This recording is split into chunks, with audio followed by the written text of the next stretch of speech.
పేదలకు గ్రామాల్లో 3 సెంట్లు, పట్టణాల్లో 2 సెంట్లు ఇళ్ల స్థలాలు ప్రభుత్వం ఇవ్వాలని, ఇంటి నిర్మాణం కోసం 5 లక్షల రూపాయలు మంజూరు చేయాలని కోరుతూ సిపిఐ ఆధ్వర్యంలో ఇళ్ల స్థలాల అర్జీలను పేదలకు పంపిణీ చేశారు. సిపిఐ ఏరియా కార్యదర్శి జనమల గురవయ్య నాయకత్వంలో ఈ కార్యక్రమం చేపట్టారు. జిల్లా కార్యదర్శి మురళి పాల్గొని అర్హులకు ఇళ్ల స్థలాల అర్జీలు పంపిణీ చేశారు. ఈ సందర్భంగా ఆయన మాట్లాడుతూ ఎన్నికల హామీల్లో భాగంగా ఇంటి స్థలం, ఇంటి నిర్మాణం కోసం 4 లక్షల రూపాయలు ఇస్తామని ప్రకటించారని ఆయన గుర్తు చేశారు. ప్రస్తుత పరిస్థితుల్లో నిర్మాణ సామగ్రి, సిమెంట్, ఇసుక, ఇటుక, కంకర, రవాణా ఛార్జీలు పెరిగిన దృష్ట్యా ఇంటి నిర్మాణం కోసం 5 లక్షల రూపాయలు మంజూరు చేయాలని రాష్ట్ర వ్యాప్తంగా పేదల తరపున సీఎం చంద్రబాబును కోరినట్లు తెలిపారు.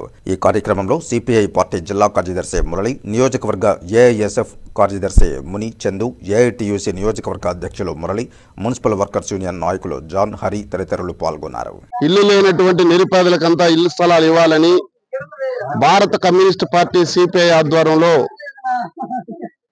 జనవరి 1వ తారీఖు నుండి మొదటి దశలో ఆర్డీఓ కార్యాలయాల దగ్గర ధర్నా కార్యక్రమం నిర్వహించాం. ఇప్పుడు రెండవ దశలో ఫిబ్రవరి 1వ తారీఖు నుండి 10వ తేదీ వరకు మొత్తం టోటల్గా ఇల్లు లేనటువంటి నిరుపేదలకు అందరికీ ఇంటి స్థలాలు ఇవ్వాలని చెప్పేసి అప్లికేషన్ ఫిలప్ చేస్తా ఉన్నాం.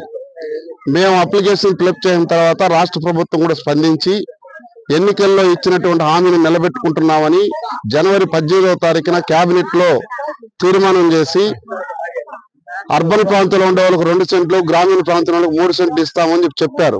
కానీ ఈ రోజు చెప్పి దాదాపుగా 20 రోజులు పూర్తి అవుతా ఉంది. ఇప్పటి వరకు ఆచరణలో పెట్టలేదు. అందుకోసమే మేము ఈ నెల 10వ తారీఖున ఈ అర్జీలతో కూడినటువంటి ప్రతి అర్జీని తీసుకెళ్లి మండల కార్యాలయాల దగ్గర అర్జీలు ఎంఆర్ఓ కార్యాలయాలకు ఇవ్వాలని చెప్పేసి నిర్ణయించాం.